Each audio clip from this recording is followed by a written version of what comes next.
আসসালামু আলাইকুম দর্শক, তো দেখতেই পাচ্ছেন এখানে একটি কবুতর এবং কবুতরের খাঁচা সহ। তো উপরে যে কবুতরটি দেখছেন তার নাম হলো গ্রিজেল কবুতর। তো এটা ডিম বাচ্চা করানো, 2-3 বার ডিম বাচ্চা করছে। এবং নিচে একজোড়া কবুতর দেখছেন লক্ষারানী, এটাও ডিম বাচ্চা করানো আছে। তো এটা দুই কালারের দুটো, অর্থাৎ নর মারা যাওয়ার পরে আরেকটা নর কিনা হয়েছে। নিচে একটি কবুতর দেখছেন, এটা গ্রিজেলের একটি কবুতর। তো ওই কবুতরটি বিক্রি হবে না, মূলত উপরে 2 জোড়া কবুতরই বিক্রি হবে। এছাড়াও 4 তলা বিশিষ্ট যে খাঁচাটি দেখছেন, এই খাঁচাটিও বিক্রি হবে। খাঁচাটি সম্পূর্ণ ভালো রয়েছে এবং খাঁচার সাইডগুলো দেখুন।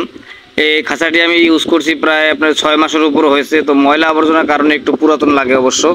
তো যারা নেবেন অবশ্যই এসে দেখে শুনে নেবেন, কী অবস্থা আছে, যে অবস্থা আছে ওই অবস্থায় নেবেন। আর দরদামের যে বিষয়টা, এটা হলো যে আপনার উপরে যে কালো কবুতর, গ্রিজেল যে কবুতরগুলো, এই কবুতরের জোড়া 1200 টাকা। এবং নিচে লক্ষারানী যে কবুতরটি আছে, এটার জোড়াও 1200 টাকা। যদি নেওয়ার মতো হয় তো অবশ্যই এটা বিবেচনা করা যাবে, দামাদামি সুযোগ রয়েছে। আর খাঁচাটির যে বিষয়টি, খাঁচাটি একদম 1000 টাকা হলে খাঁচাটি বিক্রয় করা হবে।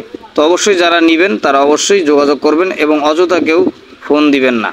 তো দেখতেই পাচ্ছেন কবুতরগুলো নিজ হাতে লালন পালন করেছি এতদিন যাবৎ। তো এখন মূলত চাকরি বাকরি নেওয়ার কারণে আর যত্ন নেওয়া হচ্ছে না, যার কারণে বিক্রি করে দিব। আর যারা আমার এই চ্যানেলটির নতুন, অবশ্যই একটি কমেন্ট এবং একটি লাইক করে দিয়ে যাবেন। ধন্যবাদ।